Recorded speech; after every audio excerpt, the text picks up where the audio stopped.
Muito bem, meus amigos, sejam bem-vindos a mais um episódio do podcast Estratégico. E hoje nós vamos falar aqui com o meu querido amigo Fábio Gomes. O Fábio é sociólogo, mestre em administração, doutor em comunicação e semiótica, é especialista em pesquisa de opinião e reputação, com 25 anos de experiência. Ele é diretor científico e fundador do Instituto Informa e, além da dedicação à produção científica, ele atua na área comportamental, promovendo a interface entre abordagem de pesquisa, planejamento de comunicação e reputação, e atende campanhas eleitorais de governos, partidos e empresas. Fábio, seja muito bem-vindo. Obrigado por ter aceitado o meu convite de participar do podcast aqui com a gente. Eu que agradeço o convite, honrado aqui em participar do Estratégico. Aliás, eu falei há pouco que eu gostei muito do nome. É isso aí. Fábio, vamos começar falando um pouco de campanha eleitoral, né? E você como um expert em reputação, em diagnóstico eleitoral, queria saber como é que a gente faz, e se existe, você tem algum exemplo para dar, como é que a gente pensa um diagnóstico eleitoral, né? O prefeito quer fazer um diagnóstico, o que ele tem que ficar atento para obter de informações daquele diagnóstico? Bom, essas questões são importantíssimas e elas estão relacionadas ao tempo, né? Porque esses diagnósticos, eles são feitos em tempos variados. Um diagnóstico político eleitoral, cada vez mais está sendo feito com antecedência, né? Você vê que eu sou testemunha disso, que de outubro para cá, até no finalzinho do ano passado, se intensificou o pedido de diagnósticos políticos eleitorais para as eleições de 24. E isso acontecia com mais frequência no início do ano da eleição. Então você tem aí uma coisa de antecedência. E essa antecedência, ela pode estar regendo objetivos mais amplos do diagnóstico, né? Se a gente colocar numa escala do tempo, com muita antecedência, ou na semana da eleição, os diagnósticos na semana da eleição são mais diretos, mais simples, com coisas que você não consegue nem resolver se investigar direito a fundo alguns temas, né? Porque as ideias já estão consolidadas e a estratégia já de algumas candidaturas já mostrou o seu fim e os seus efeitos, né? Então você mede lá no final mais as intensidades de desejo eleitoral, lá na reta final. Mas com grande antecedência, e no meio dessa história dos dois polos com muita antecedência e na véspera, você tem muitos momentos que você pode medir coisas importantes para o planejamento de comunicação. Eu acredito que o prefeito que faça um diagnóstico hoje,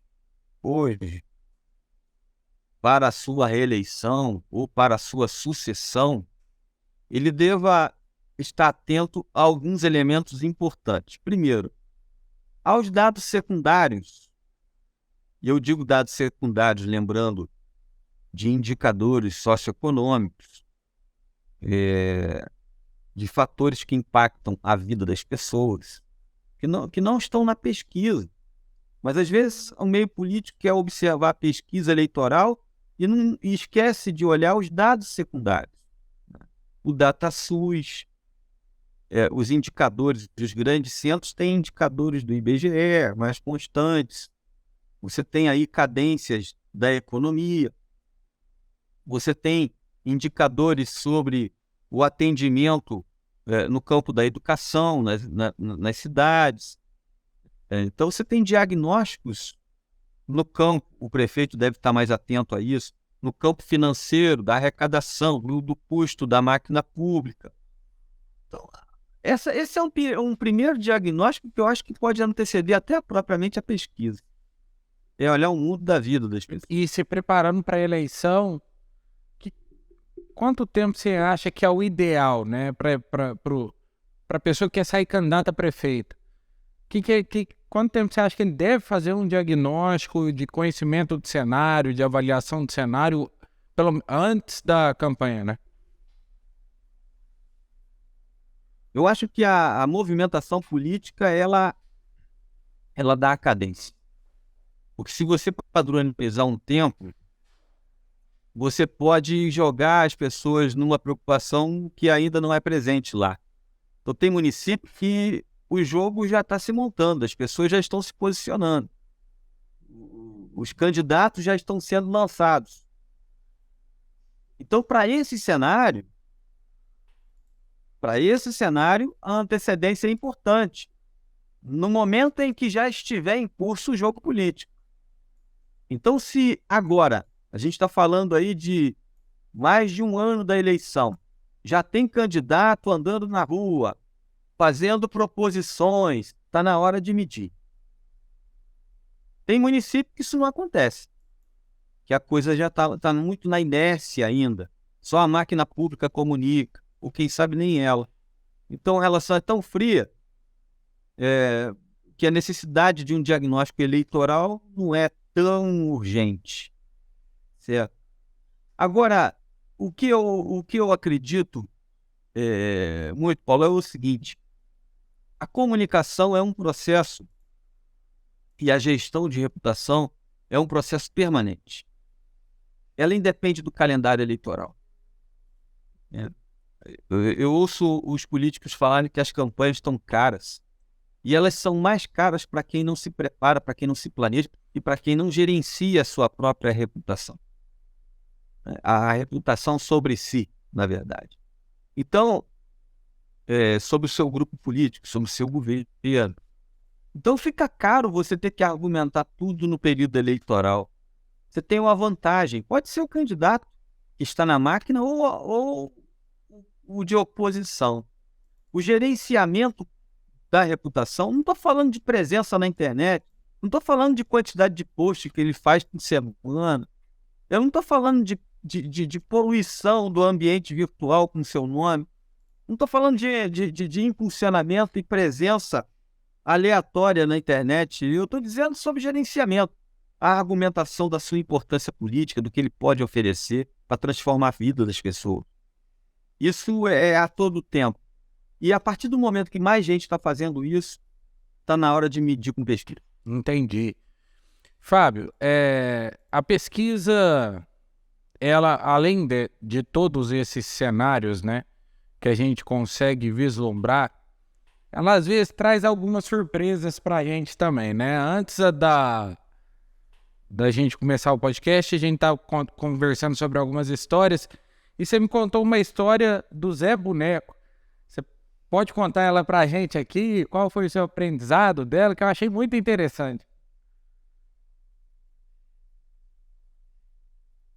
O Paulo, eu era estudante de engenharia civil da Universidade Federal de Juiz de Fora e não queria ser engenheiro, apesar de achar linda a disciplina, a profissão, e foi muito útil para mim, pela matemática, a estatística, entrar mais fácil na cabeça, porque as pesquisas no Brasil não usam muito a estatística para análise de dados. Quem está fazendo mais isso é o Big Data e os engenheiros de dados. E a pesquisa, muitos deles ficaram para trás por não usar muito bem isso. A engenharia me ajudou. Mas eu tinha essa frustração, porque eu queria o campo das ciências sociais. E aí eu tranquei a faculdade de engenharia com esse conflito e comecei um processo autodidata de pesquisa. E as 6 primeiras cidades que eu comecei a atender, lá em 1996, todas elas tinham algo a me oferecer de ensinamento, porque o processo era autodidata. Eu era o único instituto da região, o único do interior. Não, do interior fluminense não, tinha mais uns 3. Mas da minha região, um único. E estava atuando com pesquisa, era o garoto da pesquisa.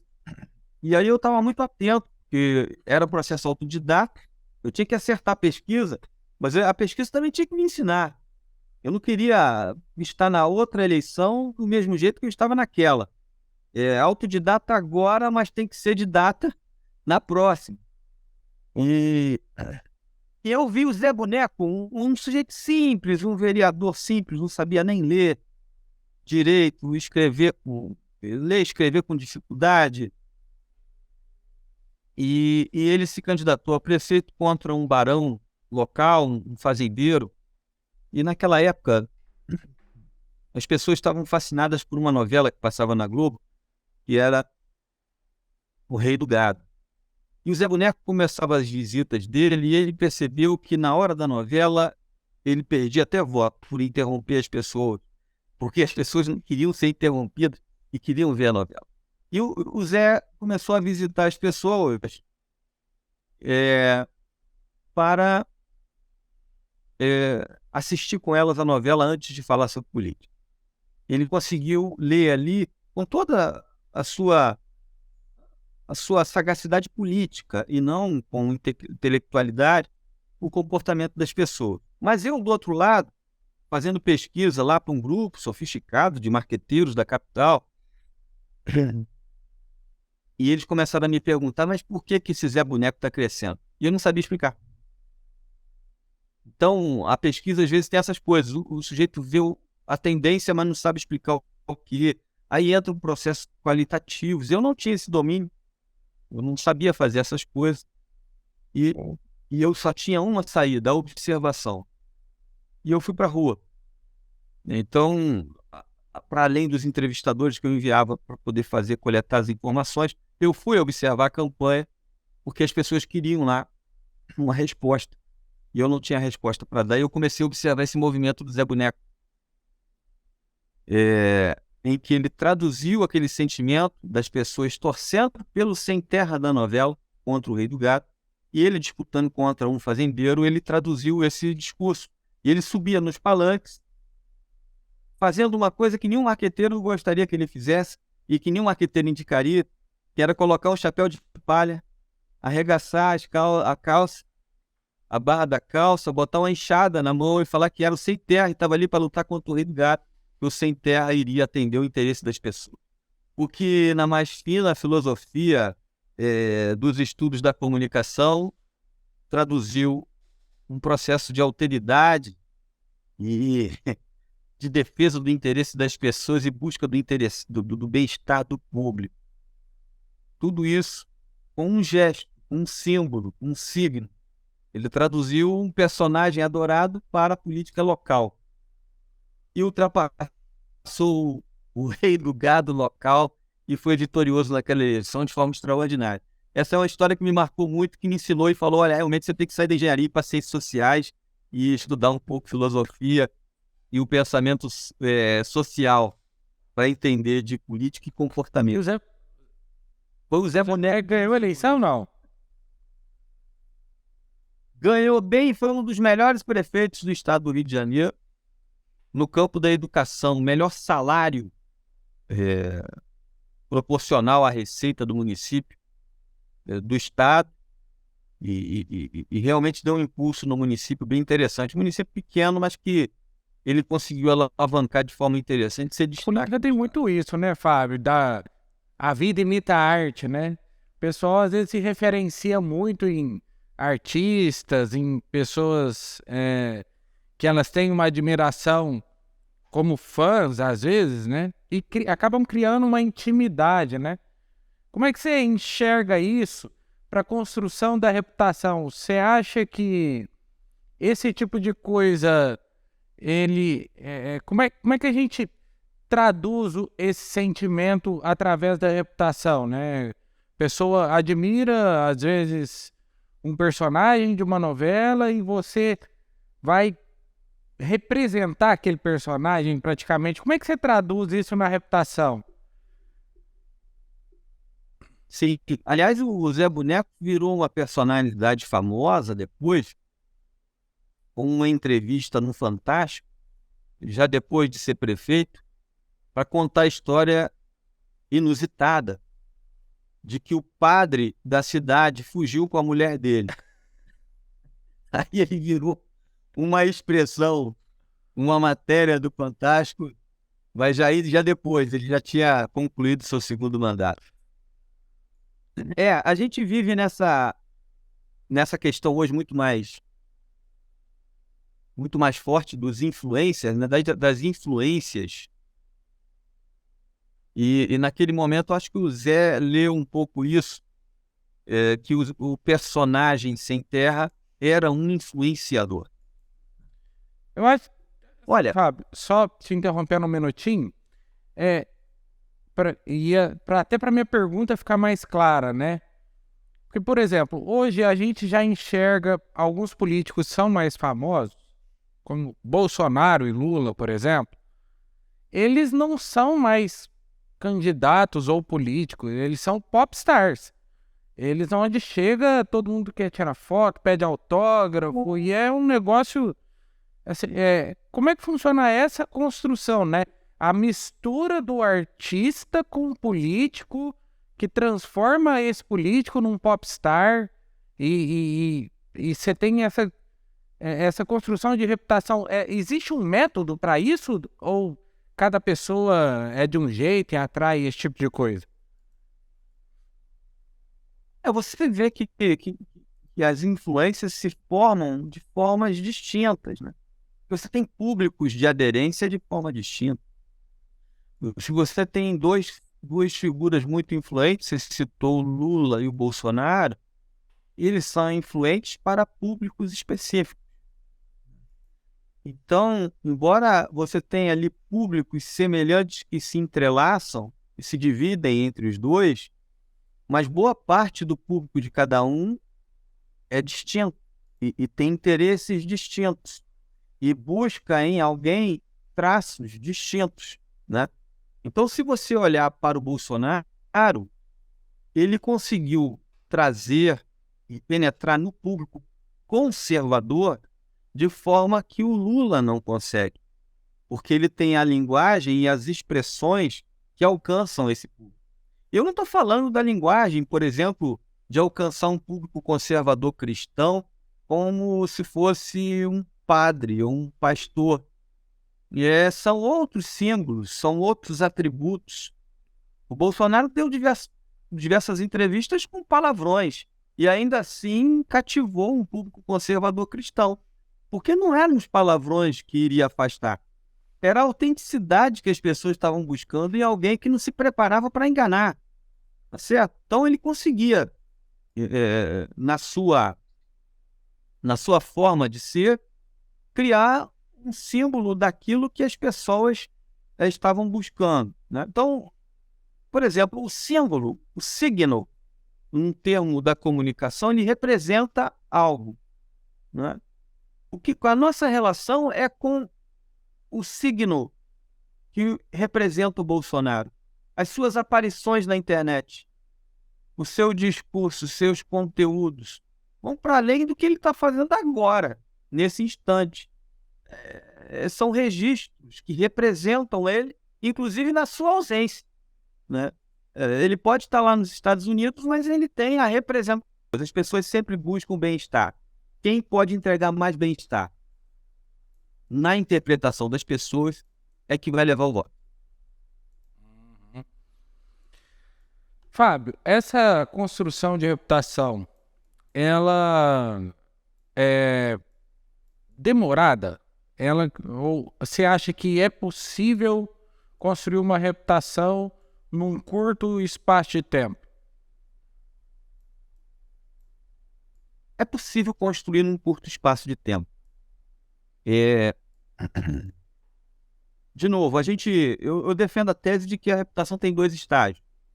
O primeiro estágio é a construção dos padrões. As pessoas constroem os padrões reputacionais.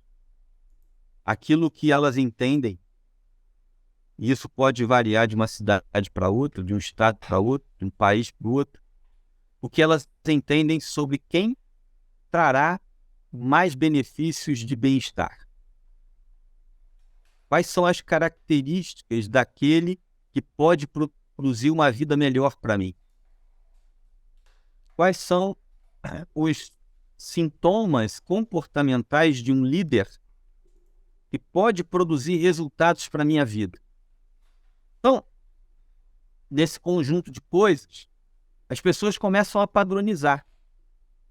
Quais são os comportamentos os padrões de comportamento que indicam que alguém está preparado para fazer por mim, está interessado em mim, que conhece o que eu preciso e que vai fazer realmente o que eu preciso. E aí, o meio político apresenta as suas ofertas, os partidos, os grupos políticos, etc. E as pessoas comparam essas candidaturas com esses padrões que elas imaginam, que traduzem ali a candidatura ideal, aquela que vai cumprir aquilo que elas precisam. Isso seria a reputação. É o julgamento das pessoas, dos candidatos em face de um padrão. Muito bem, é fácil se os argumentos forem diretos e precisos, aproximando o candidato dos padrões. Às vezes, o candidato tem uma história de vida que é oposta aos padrões, aí já é mais difícil. Se ele tiver uma... Eu não estou falando nem de questões, ele foi preso.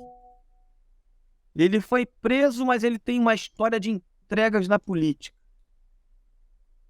Então, ele atende aquilo que eu espero de entrega de promoção do bem-estar. Então, a questão da prisão pode ficar no segundo ponto. Isso que cria um drama no país quando eles avaliam o Lula. Mas como pode?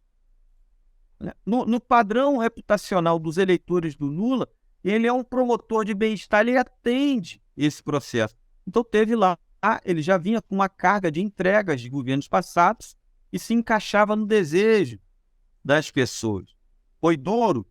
Foi mais difícil do que a primeira eleição ou as outras que ele teve? Creio que não, porque tinha uma história para contar.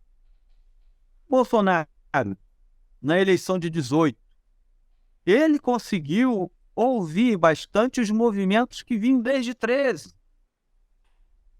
Ninguém nasce à toa, não foi do dia para a noite. Ele foi o deputado mais votado em 14, com 400 mil votos no Rio de Janeiro, que foi uma votação recorde. Outros tiveram uma votação maior, mas a dele, por exemplo, foi a maior. Ele já estava começando a colocar e lendo bem as redes sociais e o que as pessoas queriam de um político, e ele começou a se enquadrar e se aproximar desse perfil. Isso pode acontecer em um mês. Isso pode acontecer em 2 anos. Em certa medida, o desconhecido leva vantagem em relação àquele que tem uma história maculada. Porque ele pode contar uma história mais próxima daquilo que as pessoas esperam. Eu não conhecia, estou conhecendo agora e estou gostando do que vejo. Não é? Então, essa questão do tempo é muito relativa. Tem a questão do poder do alcance, e não é só isso, porque muitos especialistas em rede social só falam em alcance, mas alcançar com um propósito, um objetivo da aproximação dessa figura política ao que as pessoas esperam. Isso é a construção de reputação eficaz, que o tempo pode fazer, pode ser curto, pode ser longo, vai depender do desafio e da história pregressa de cada candidato. Certo. Fábio, a gente também estava falando de outra coisa aqui, e eu acho importante isso, porque na construção da reputação é importante que a gente tenha um diagnóstico, né? Mesmo que ele não seja muito bem elaborado, mas pelo menos observado, com o ambiente observado, né?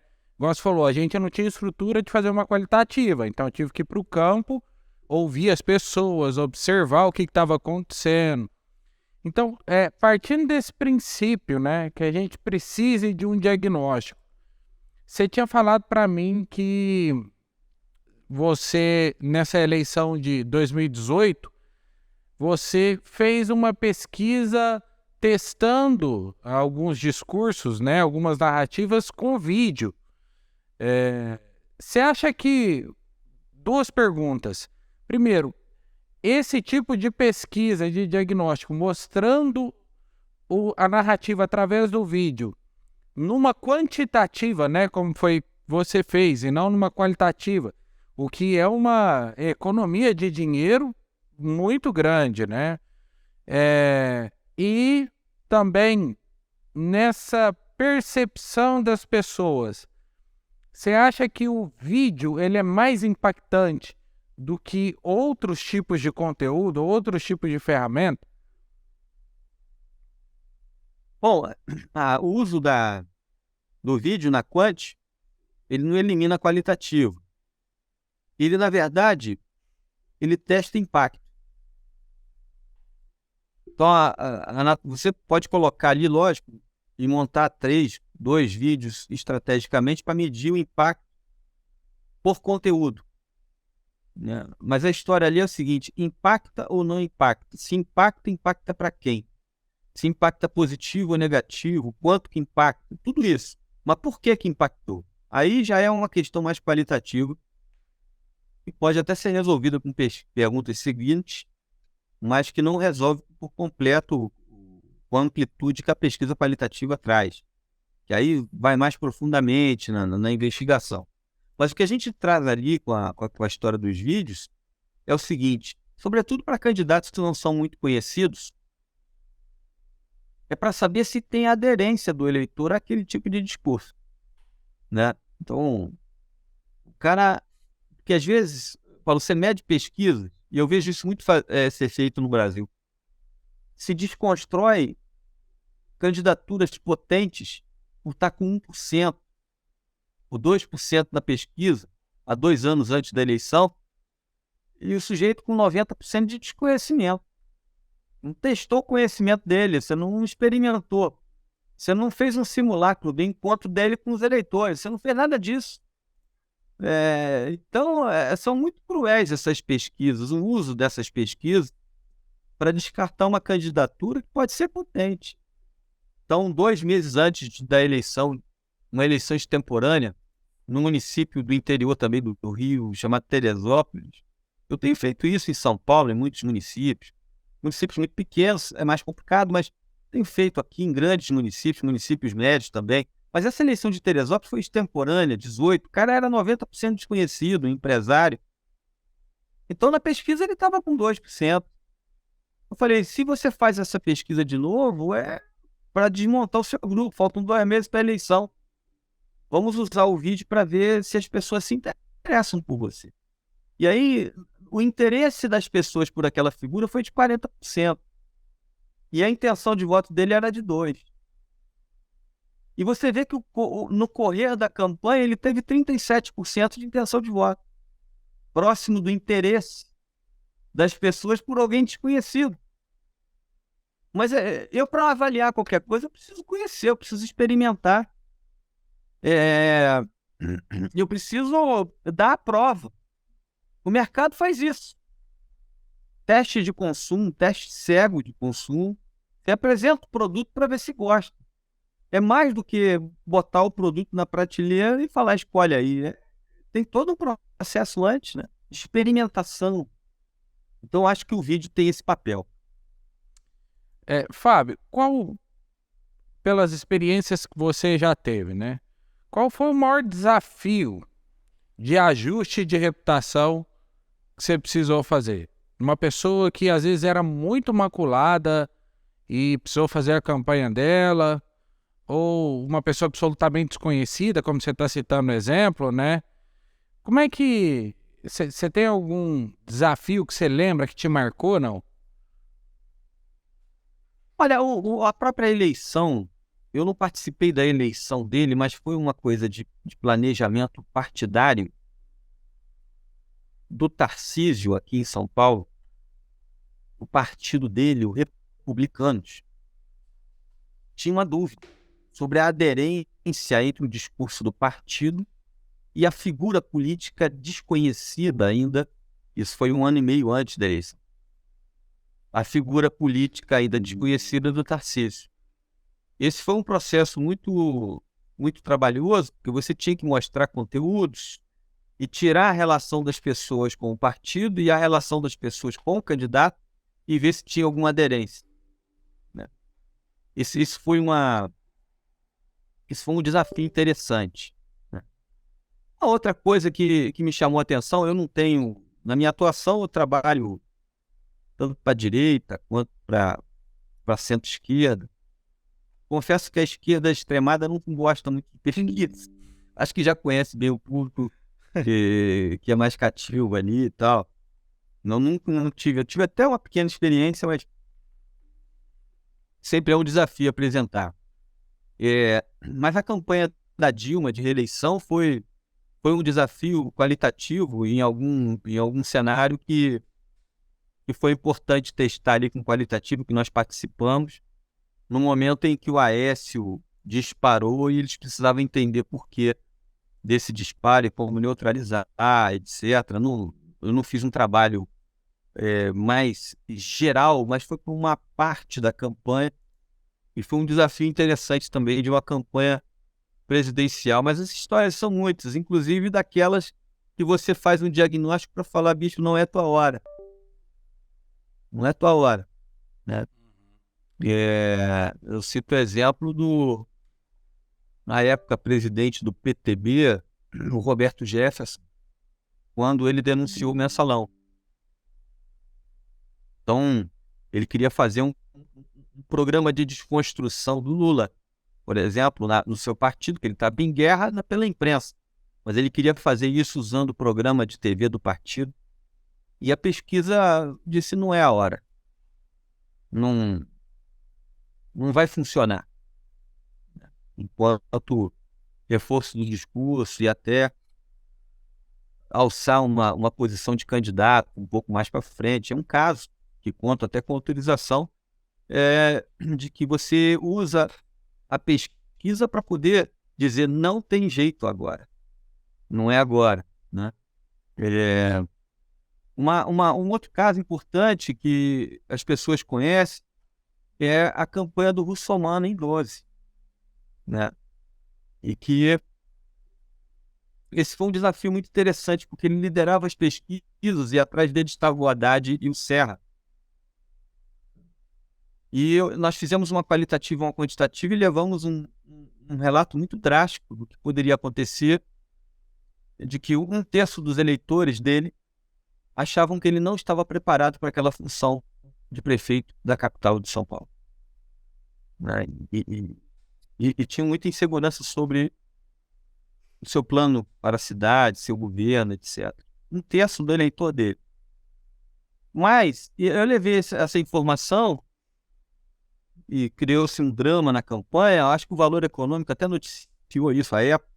E o outro lado também viu isso. Tanto o Serra quanto o Haddad. Ou pelo menos um deles viu, o outro copiou. Eles começaram a pegar algumas propostas que não eram muito interessantes do Celso, como, por exemplo, pagar passagem por quilometragem. E ele esqueceu que o eleitor dele era o que morava mais longe, era dos extremos da cidade, e era o que pagaria a passagem mais cara. Porque os centros de trabalho estão mais, né, mais no centro, na região central. E eles começaram a fazer uma campanha muito forte com isso. Tanto o Serra como o Haddad, e aquela queda que o Russomano teve foi exatamente de 1/3 do eleitorado dele que a gente fez a previsão 30 dias antes da campanha. Ele caiu de 30 para 20. E o que a gente via na TV é aquele gráfico, aquela queda vertiginosa. Mas a história por trás daquela queda é essa. De você entender que a reputação dele estava... a base reputacional sobre ele era frágil. E ele precisava de um remédio e não deu o remédio que precisava. Engraçado, né, Fábio? Por que o Russomano... toda eleição meio que é assim, né? Ele começa muito bem e ele vai caindo. Será que não... Assim, é sempre pelos mesmos motivos ou não? Não, primeiro eu acho que criou um estigma, né? Eu acho que tem essa coisa que vale a pena a gente refletir. Quer dizer, quando se cria um estigma, né? Vasco da Gama, lá do meu estado, ele sempre é vice. Cria um estigma. O jogador já entra em campo com medo na final. Porque as piadas já estão prontas. Tá certo? Então, acontece muito. Eu acho que esse negócio do Russomano cair criou um estigma. Ele sempre cai. Agora, ele é uma figura muito presente pelo trabalho na TV. Se você fizer uma pesquisa hoje em São Paulo, possivelmente ele está na frente. É muito presente ali a defesa do consumidor. E às vezes a defesa do consumidor não é a defesa do cidadão na dimensão municipal, serviços públicos, economia, etc. Então, ele me defende, a reputação dele é boa para mim. Eu sempre faço essa autotraição, porque não é a reputação dele, não é posse, é sobre ele, o que é a reflexão das pessoas sobre alguém. Então, a reputação sobre ele é no campo do consumo. Eu o reputo bem porque ele produz bem-estar para mim ao me defender. Porque eu sei que tem lá o comerciante que vai temer a visita do muçulmano. Porque eu sei que ele defende isso no Congresso. Eu sei que ele escreveu o código junto com outros parlamentares do consumidor. Então, eu crio ali uma delimitação da reputação dele. Ele é do consumidor. Ele me atende nisso. Eu voto nele para deputado. Eu lembro dele para prefeito, mas se aparecer uma outra opção, que minha vida não é só consumo. Eu tenho outras coisas que a prefeitura deve atender. Então você tem aí essa fragilidade que ele não conseguiu resolver. E precisa de um trabalho, nem sei se ele vai concorrer de novo, mas ele precisava de um trabalho nessa direção, né? De gestão de reputação, mas depende de querer, depende de ter essa missão de vida, né? E às vezes o candidato não quer. E Fábio, eu vou aproveitar que a gente já está falando de alguns candidatos e eu quero entender uma coisa. Existe muita discussão, já falei com muita gente sobre isso, que é a eleição do Ciro Gomes, agora em 2022, em um cenário de polarização que a gente já imaginava que fosse para esse lado, mas a gente não imaginava, eu pelo menos não imaginava, uma queda tão vertiginosa do Ciro, eu não sei, na verdade, o que aconteceu até agora. Acho que ainda a campanha do Ciro, para mim, é uma surpresa. Inclusive, porque o João Santana é um marqueteiro muito competente, né? Então, a gente olha e fala, pô, o que aconteceu com o Ciro Gomes nessa eleição e por que e o que eu estava comentando com o pessoal, não é que ele simplesmente perdeu, né? Ele saiu pior do que ele entrou, que é o medo, que é o receio de todo marqueteiro. Então o marqueteiro, ele geralmente, não, nós temos que sair melhor do que a gente entrou. Mesmo não ganhando, a gente sai melhor do que a gente entrou. E o Ciro saiu pior do que ele entrou. O que aconteceu na sua avaliação? Primeiramente, a questão do cenário é importante citar. Você tem ali uma movimentação do Lula e do Bolsonaro em direção ao centro, né? Os dois. O Alckmin como sendo a nova carta ao povo brasileiro do Lula. O próprio Bolsonaro dando sinais ali de distensionamento e trazendo o Centrão e os partidos do centro para formar uma base de penetração, e isso foi imprensando as opções de centro, né? E imprensando de tal forma que teve a desistência do Dória. Não tinha espaço para essa construção, o Ciro estava ali dentro, né? Entre outras opções, mas ele estava ali.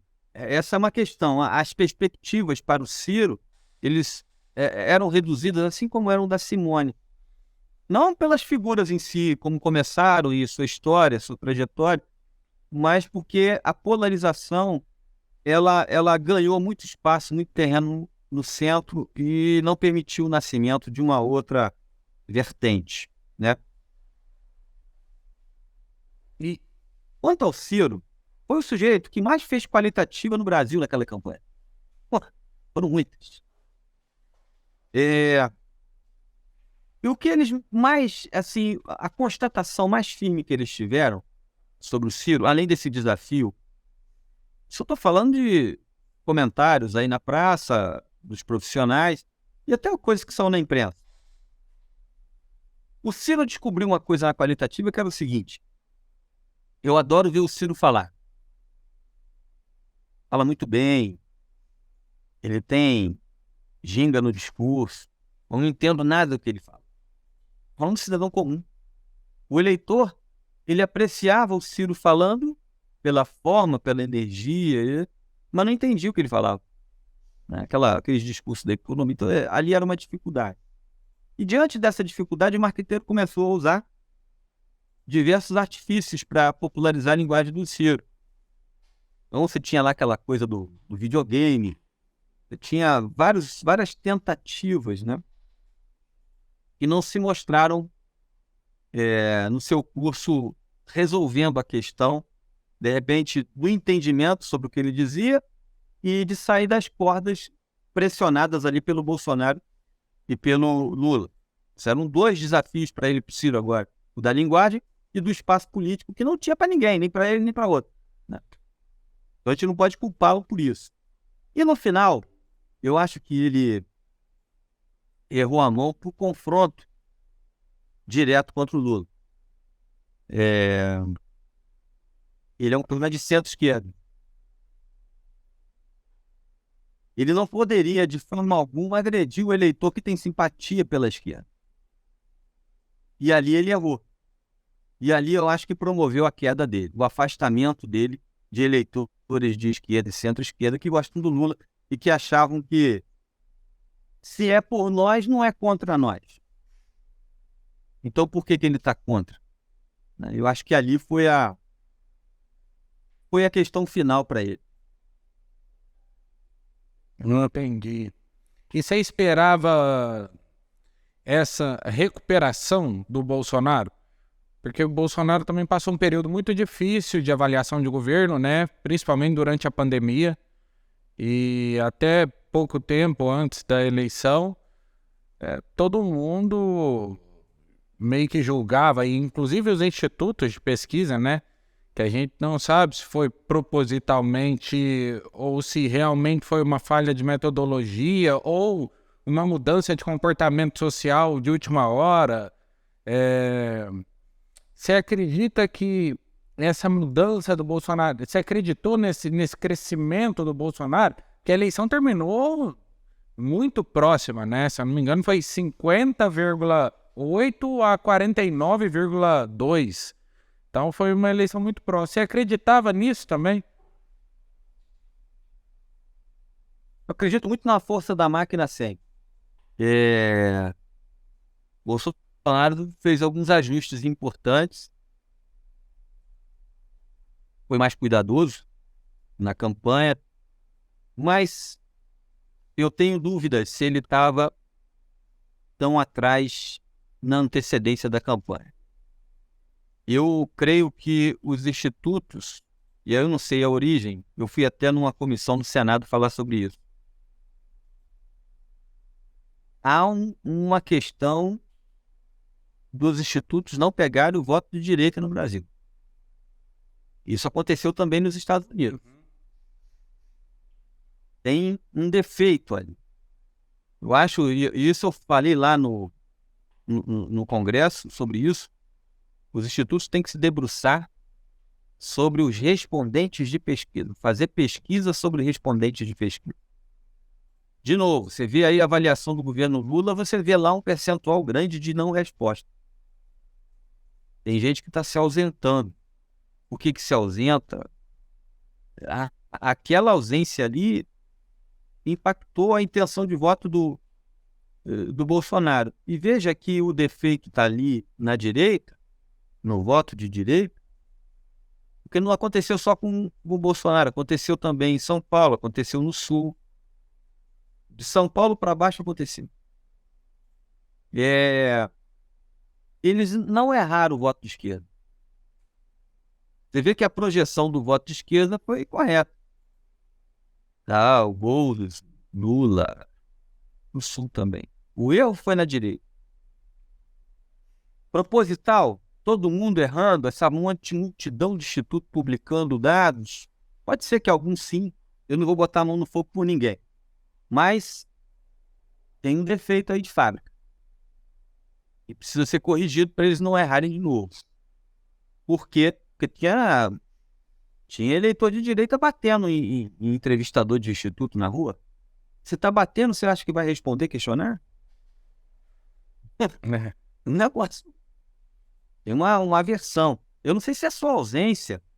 Eu não sei se tem uma simulação, falar qualquer bobagem para promover erro da pesquisa. Tem um fenômeno aí.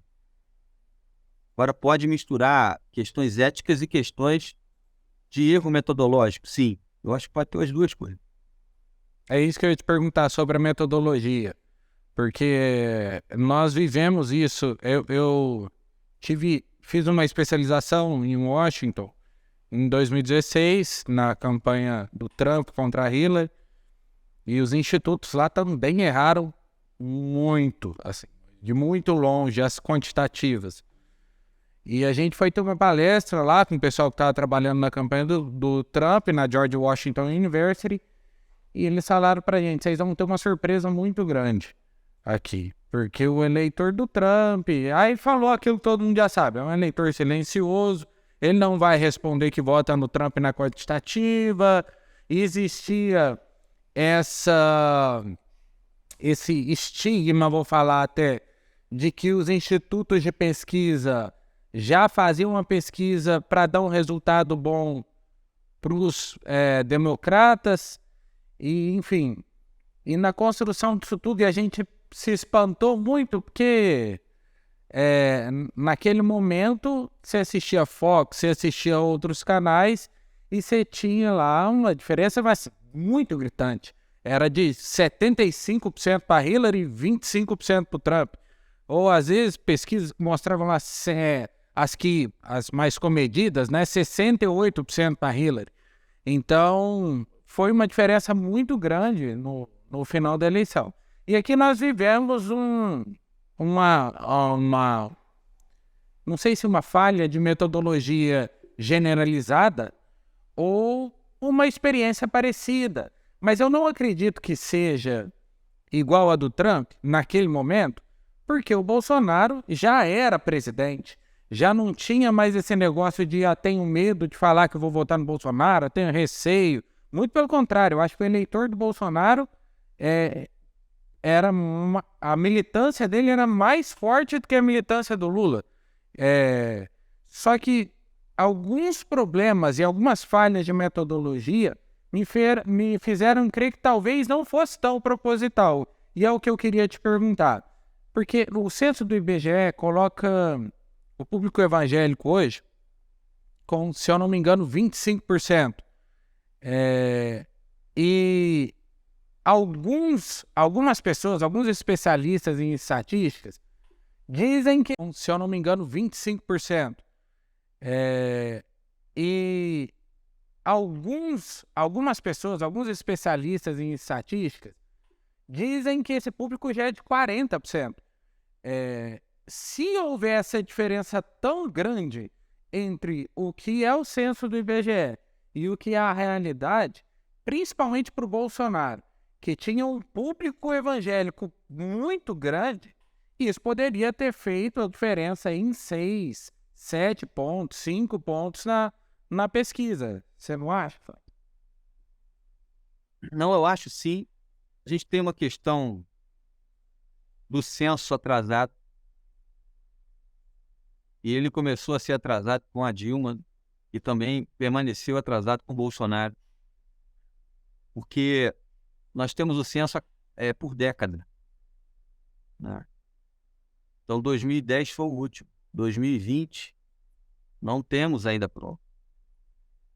No meio, entre um censo e outro, tem a contagem da população. Então, em 15, teria a contagem. A Dilma não fez. Em 20, teria o censo. Bolsonaro não fez. E são compromissos mundiais. Então, aí você fica em dúvida sobre várias questões. Sobre representar numa amostra a característica da população pelo censo, né? Pode ser que a população evangélica tenha alcançado esse volume, pode ser. Vai ficar mais claro agora porque o censo já está chegando ao seu final. Porque as pesquisas, elas controlam, no Brasil, 3 variáveis. 4. Regional, aí você tem regiões do país, você tem características das cidades, capitais, metropolitanas, interioranas, o porte de municípios, você tem toda uma estratégia para fazer uma pesquisa nacional. Regional. Você tem a idade, perfil etário, de acordo com os dados do IBGE, gênero e renda. Ora, isso não é suficiente para medir o voto de direito. A religião, igual você falou, é fundamental. E outra, ela não é controlada nessas pesquisas como cota. Eu tenho uma cota de homens para entrevista, eu tenho uma cota de pessoas acima de 50 anos. Mas eu não tenho uma cota de evangélico, católico, que não tem religião, e tem dados do censo para isso. Outra coisa importante, coloca-se o evangélico todo dentro do mesmo pacote. O pentecostal, o neopentecostal e as igrejas históricas, os tradicionais. Eles são muito diferentes. Então você pega aí, digamos 30, vamos arredondar, 30% de evangélicos no Brasil. Estou arredondando aqui, lá no censo anterior, pode ser maior. 60% deles são da Assembleia de Deus. Então não adianta você colocar, vou botar todo mundo aqui e encher e pulverizar essa amostra. Eles são diferentes. A turma da Assembleia pensa diferente, tem relação diferente com a política, tem relação diferente com a vida, expectativas diferentes. Então, se você encher uma amostra com Sara Nossa Terra, Igreja Universal do Reino de Deus, Igreja Mundial da Fé, os neopentecostais, eles são diferentes. Eles não representam os evangélicos. Então, eu acho que tem que ter mais critério numa amostra para pegar o voto evangélico. Essa é uma coisa, o voto conservador, sobretudo. A outra coisa é saber lidar com esses que querem se ausentar da pesquisa. Porque, afinal de contas, as pesquisas acertaram a esquerda. Por que não é raro tudo de uma vez?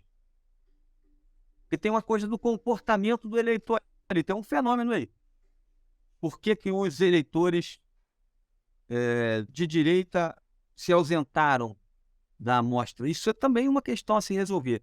Você tem a questão da amostra não ser representativa, você tem uma questão comportamental da direita com a pesquisa. Eu acho que os institutos precisam de mais rigor. O TSE precisa de mais rigor para o registro, para dar mais qualidade no processo e dar mais segurança para quem responde. E precisa isso ser publicizado para que as pessoas entendam que tem um processo. Porque a coisa hoje está solta, está uma bagunça. Uma padaria que bota lá no KNAI dela, que faz pesquisa, com todo respeito aos padeiros, ele faz uma pesquisa com seus clientes e se registra no TSE ano que vem. É só ela explicar que foi feito no bairro tal, da cidade tal, um cliente da padaria e vai ser registrado. E ele vai botar no jornal lá, pesquisa, só o resultado da eleição, o número do registro, sem explicar qual foi a metodologia interna. Não tem rigor. Então está muito bagunçado. Isso tem um monte de fator aí para resolver isso. Essa encrenca, viu, Paulo? Agora, isso é um problema mesmo, Fábio. Foi bom você ter citado que a gente pode entrar nesse assunto. A gente que faz muitas campanhas, principalmente em cidade pequena, a gente vê como é que funciona a questão dos institutos de pesquisa, né? Às vezes, institutos soltam a pesquisa faltando um dia para a campanha, aquela pesquisa mexida, né? Registrada no TSE, tudo bonitinho, tudo organizadinho, mas mentirosa no extremo. E passa pelo crivo do TSE do mesmo jeito, igual você estava falando. E isso prejudica a democracia, prejudica a campanha e prejudica, claro, o processo eleitoral como um todo. Porque muitas vezes a pesquisa tem uma influência na opinião pública. Porque se ela não tivesse influência nenhuma, ninguém divulgava. Então, se as pessoas divulgam, é porque ela exerce uma influência na opinião pública. Esse tipo de comportamento foi debatido no Congresso e existe um debate até hoje, né, sobre autorizar ou não autorizar a divulgação de pesquisas antes do dia da eleição. Qual que é a sua visão sobre isso? Você acha que, na verdade, a gente tem que mudar a forma de registro lá no TSE, ou você acha que tem que proibir a divulgação de pesquisas antes do dia da eleição? Eu falo com muita tranquilidade disso, Paulo, porque eu fiz muito registro de pesquisa na minha vida e em 2006, eu resolvi que seria as últimas publicações. Eu não queria ficar no jogo das publicações, queria só ficar internamente atendendo a estratégia do partido, não queria trabalhar com a imprensa, com pesquisa eleitoral. Saí bem, pendurei a chuteira com acertos em disputas estaduais para governador, e até contrariando a tendência de institutos gigantes aí. O querer saber sobre o outro é algo que a psicologia explica nas pessoas. O sujeito quer saber como o outro pensa. É quase que uma necessidade. Então a necessidade está aí, as pessoas querem saber como é que está, como é que os outros estão pensando. Se você falar assim, vamos proibir as pesquisas um mês antes no Brasil. Bem, e se um jornal argentino fizer uma pesquisa? E publicar a pesquisa lá? Quem vai impedir na internet? Né? Não resolve, né? E se você proibir a publicação, fica ainda mais vulnerável com essas pesquisas falsas. Tem sempre lá uma rede de WhatsApp, dispara. E é naquela necessidade das pessoas de saber como é que está o outro, e se deparando com apenas uma informação, é que ela produz um efeito ainda mais severo nela. Então, acho que a proibição não é a solução, não. Eu acho que se a gente for falar sobre uma proposição mais liberal da relação das instituições públicas com as empresas, sendo as empresas de pesquisas privadas, o setor tem que se organizar, né? Assim como as agências de publicidade se organizaram, com SEIP, criando critérios, rigores, etc. Mas me parece que os institutos de pesquisa não estão muito interessados nisso. A associação não está. Eu até deixei de frequentar a associação, me filiei à Associação Europeia de Empresas de Pesquisa, e pelo menos na técnica lá a gente tem novidade constante. Eu saí assim um pouco do Movimento Brasil, porque infelizmente, eu confesso aqui que já discuti com eles sobre isso, o interesse é sobre alguns grandes. Tanto é que teve um período eleitoral aí que a lei foi construída pelos grandes em nome da associação. Proibiram institutos que não registravam pesquisa fazer pesquisa praticamente. Foram barrados pelo TRE em muitas cidades. Colocaram uma lei dúbia, não era isso, mas o entendimento era esse, para poder facilitar apenas a produção de pesquisa daqueles. Eles acabaram tendo um tiro pela culatra porque surgiram muitos institutos publicando. Hoje é uma pulverização de pesquisas, sobretudo com o investimento dos bancos. De forma objetiva, a proposta que eu fiz lá no Senado? Primeiro, criar um corpo técnico do IBGE para auditar pesquisas registradas. Ah, não tem grana, isso gera custo. Pega emprestado do IBGE, faz um convênio. Olha lá, técnicos de excelência lá no IBGE. Puxa lá. É só para ano par? Resolve. E o que esses caras vão fazer? Muito bem. Vamos mudar o registro da pesquisa. Hoje em dia, os institutos usam isso aqui para fazer pesquisa. Georreferencia as entrevistas e grava. O banco de dados é formado automaticamente. Quer registrar pesquisa? Deposita. Banco de dados, o que a gente chama na academia de corpos. Banco de dados, áudios e georreferenciamento de todas as entrevistas. Para quê? Para os auditores. Para os auditores poderem avaliar. Você pode ter certeza, meu amigo, que quem brinca com essa história não vai brincar mais, não vai nem registrar. E o terceiro elemento que eu fiz a proposta lá é de um pré-cadastro, como se fosse uma concessão pública do direito de fazer e publicar pesquisa, como são as emissoras de TV. Sem limite. Pode ter 10, 100, 1000 empresas, mas elas vão passar pelo crivo dos técnicos. Tem lá o critério para a Globo ser a Globo, poder ter a concessão pública de veiculação, de atuar como veículo de comunicação. Isso não acontece com as rádios, Brasil afora. Por que não acontece com os institutos? Porque é uma relação de opinião pública também, como são os veículos. E aí, nesse pré-cadastro, com as competências e as condições básicas para se tornar um instituto, porque desde a Jovem Pan até a rádio da tia Joaquina, lá no interiorzão do Brasil, as duas funcionam com concessão. Tem as condições básicas de existência dessa rádio.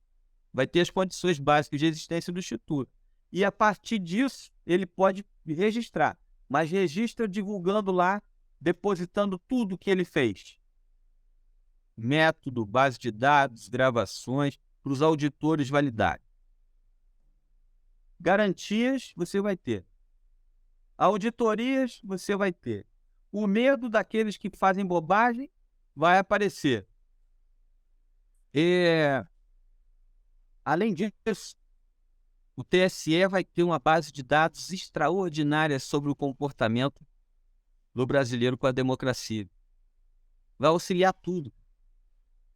Gerar relatórios interessantes aí sobre o comportamento, juntando pesquisa de todo mundo, fazendo investigações sobre o comportamento, traduzindo, dando dados para a produção científica na academia, para os cientistas políticos, sociais. Só tem ganho. O único derrotado nessa ideia é o sujeito que inventa a pesquisa e publica no TSE. É a minha visão. Deixei lá, se vai um dia ser usado, não sei. Muito bem. Fábio, eu queria, para a gente finalizar também, estamos chegando no nosso tempo, mas eu queria que você falasse um pouco do seu livro. Vai ser lançado no mês que vem.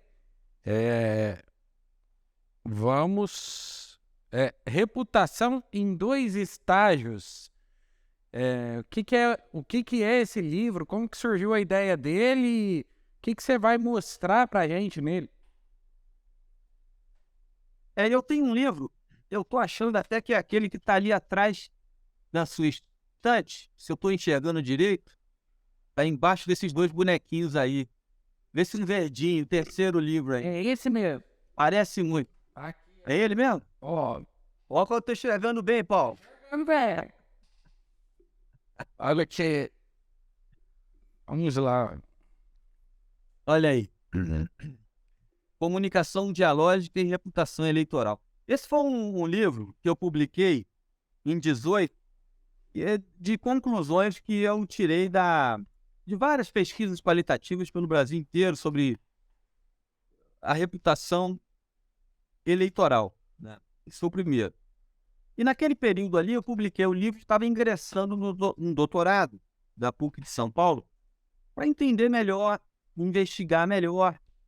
E as conclusões desse livro, elas não são negadas, esse que você mostrou aí, mas eu precisava transformar isso num método. O que eu fiz nesse primeiro livro foi reflexões sobre reputação a partir de pesquisas que eu fiz, não sobre reputação propriamente dita, mas eu constatei elementos interessantes e que servem de fundamento para o campo reputacional. Esse que eu estou lançando agora, a Reputação em 2 Estágios, é fruto dessa investigação científica. Então, teve a tese do doutorado, a base do livro é a tese, e 2 artigos científicos que eu publiquei também em revistas científicas. Dessas que a gente sofre um pouco para publicar, você manda lá, a cada 2 artigos, um é publicado, mesmo assim você espera uns 6 meses, tem toda uma validação, uma banca de avaliação, é um rigor lá necessário, inclusive. Essa reputação em 2 estágios é a conclusão dessa investigação científica. Ela tem alguns elementos de base. Primeiro, a reputação ela é construída socialmente, está na cabeça das pessoas. Isso é uma tese que vai muito... Assim, ela conflita um pouco com a tendência de estudo da comunicação no Brasil, que ela é muito de esquerda. Ela é da escola crítica de comunicação francesa, da escola de Frankfurt. São escolas com tendência marxista. As escolas de comunicação brasileiras, elas têm Foucault como o centro da história. E eu tinha um pensamento diferente. Desde o tempo que eu estudava lá na sociologia, opinião pública, eu sempre fui para um campo mais norte-americano da avaliação da opinião pública. Eu tive um mestre, Marcos Figueiredo, que foi o papa da opinião pública no Brasil, e ele era muito vocacionado nesse campo da racionalidade, no campo mais norte-americano, né? E eu fui buscar na Escola Sociológica de Chicago as bases dessa tese. A construção social não é por imposição, a comunicação não é inimiga da opinião pública, ela é um processo que se forma e se desenvolve também com a participação das pessoas. As pessoas não são vítimas da comunicação, mas elas também criam a comunicação. A reputação, ela é um processo que está na interação das pessoas do dia a dia e que formam as ideias das pessoas, né? Como percebe o mundo, como se relaciona com produtos, como se relaciona com a política. Isso é comunicação e está presente no dia a dia. E é construído pelas pessoas. Então, em 2 estágios, por quê? Primeiro, é construído pelas pessoas e elas constroem os padrões reputacionais. É o primeiro estágio. O padrão para julgar. Então, uma categoria, uma caneta, tem um padrão para um determinado público. Público de classe C do interior de São Paulo. Como é que eles veem a caneta ideal? Como é que eles criam a reputação sobre uma caneta? Como uma caneta deve ser? Como é uma caneta ideal? E quando eles se deparam na papelaria com uma caneta, aí ativam esse padrão reputacional para julgar a caneta, para julgar as opções que tem lá na prateleira. E é o segundo estágio, o julgamento de uma caneta específica, o julgamento de um político específico, de um governo específico. Mas para julgar eu preciso dos padrões, primeiro estágio. Esse padrão, vamos lá, quem entrega é a sociedade ou ele é construído a partir das experiências que as pessoas têm? As experiências. Então, essa escola de comunicação, da Escola Sociológica de Chicago, eles pregam muito uma história chamada ecologia humana. A experiência das pessoas com a vida e o mundo é uma espécie de construção, sabe? Porque o que vale também é o que as pessoas entendem do mundo. Então, por exemplo, você tem a cidade aí. A cidade tem as suas características técnicas, tem indicadores, né? Indicadores sociais, tem coisas visíveis, coisas que eles não veem, né? Da estrutura social da cidade. E o que vai valer no final das contas para a política é como as pessoas interpretam isso. A interpretação das pessoas tem a ver com o que elas vivem, experimentam. Então, por exemplo, como nasce uma demanda? As pessoas interpretam a cidade, a vida que elas têm e constroem uma demanda pelo que elas conversam com as outras pessoas. Por isso a construção social. Por que eu construo um padrão? Eu construo um padrão em cima de demandas. Ou em cima de ofertas que eu não quero que deixem de existir. Né? Eu tenho um serviço que eu gosto, eu quero que ele continue existindo. Eu tenho algo que está faltando para mim, então eu quero que alguém apresente. Então eles constroem um padrão de alguém que possa entregar, fazer a manutenção do que eu gosto e trazer aquilo que eu preciso. Né? Então isso é construído pela experiência das pessoas. É lógico que alguma coisa que sai na imprensa pode forçar o sentido das pessoas e forçar a interpretação. Isso também acontece. Mas tudo é muito validado pelas conversas do dia a dia, sobretudo agora nas redes sociais, né, Paulo? Mas é possível contar no vídeo. nessa sua teoria, é possível que esse padrão seja mudado pela comunicação ou não? Ou esse padrão não Pela muda? comunicação, você tem até a fake news que muda. Você tem uma noção, quer dizer, a fake news muda, não muda? O padrão, você pode inventar uma história. A comunicação pode trabalhar algo falso ou algo verdadeiro, né? Agora, se for só da comunicação e não tiver uma base na realidade, tem tempo de curto de duração, né? Então, se você pode... a comunicação tem tanta coisa que ela pode fazer por coisas que não são comunicadas. Pô. Você chega no município, às vezes ele é mal avaliado por ausência de informação. Então, acho que sim, pode mudar. Por exemplo, eu preciso de um cara que mude essa cidade nesse aspecto da educação. E eu não sei o que é feito na educação. Então, a partir do momento que eles conhecem o que é feito na educação, essa não é mais uma demanda. Não é algo de transformação, é algo de manutenção. Então, muda. Comunicação pode mudar. Porque aí vai levar uma outra interpretação para as pessoas sobre como está funcionando a vida, né? E o segundo padrão que você falou, desculpa, o segundo passo, né, depois da criação do padrão é o julgamento.